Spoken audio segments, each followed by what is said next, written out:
शादी के 3 साल हुए थे और एक दिन पत्नी के मन में ख्याल आया, क्या होगा अगर मैं अपने पति को छोड़कर चली जाऊं? पति का रिएक्शन क्या होगा? फिर वह क्या करेगा? इसी विचार के चलते पति की परीक्षा लेने के लिए उसने एक चिट्ठी लिखी। उसमें लिखा, आपके साथ रहकर बोर हो गई हूँ। मुझे अब इस गृहस्थी से कोई लगाव नहीं है। मैं तुम्हारे साथ एक पल भी नहीं रह सकती, इसलिए मैं तुम्हें और इस घर को छोड़कर जा रही हूँ। उसने वो चिट्ठी टेबल पर रखी और खुद बेड के नीचे जाकर छुप गई। थोड़ी देर बाद पति ऑफिस से घर लौट आया। उसे घर में अपनी पत्नी कहीं नहीं दिखी। फिर उसकी नजर टेबल पर रखी चिट्ठी पर पड़ी। चिट्ठी को उठाकर उसने पढ़ी। थोड़ी देर तक बिल्कुल शांत रहा, कुछ नहीं बोला।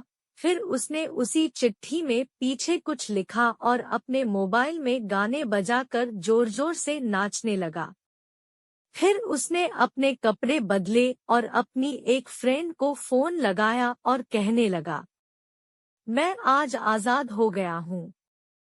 मेरी बीवी को आखिरकार ये एहसास हो गया कि वह मेरे काबिल नहीं है, इसलिए वह खुद ही मुझे छोड़कर हमेशा के लिए चली गई है और मैं अब आजाद हो गया हूँ।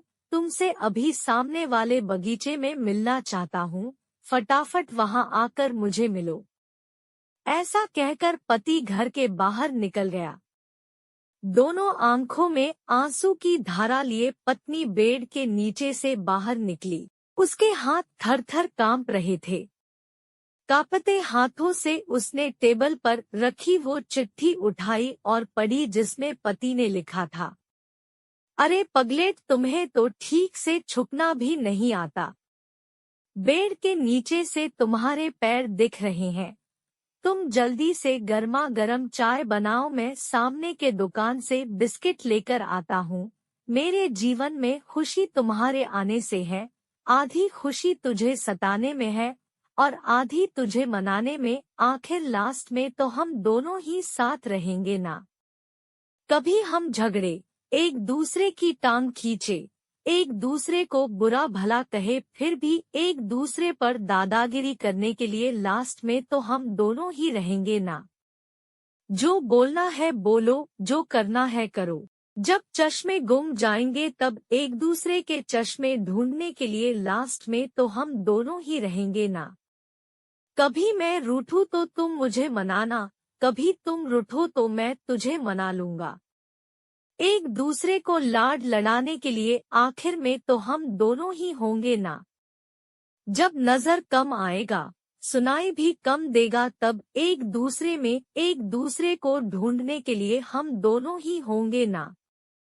जब घुटनों में दर्द बढ़ जाएगा, कहीं आना जाना भी बंद हो जाएगा, तब एक दूसरे के नाखून काटने के लिए तो हम दोनों ही होंगे ना। मेरी रिपोर्ट तो बिल्कुल क्लियर है, आई एम ऑल राइट बोलकर एक दूसरे को चिढ़ाने के लिए आखिर तो हम दोनों ही होंगे ना। जब हम दोनों का साथ छूटेगा, अंतिम विदाई होगी, तब एक दूसरे को माफ करने के लिए आखिर हम दोनों ही होंगे ना। आखिर में सिर्फ हम और सिर्फ हम दोनों ही होंगे ना। दोस्तों, कहानी खत्म होते होते बीवी का रो रो कर बुरा हाल हो गया।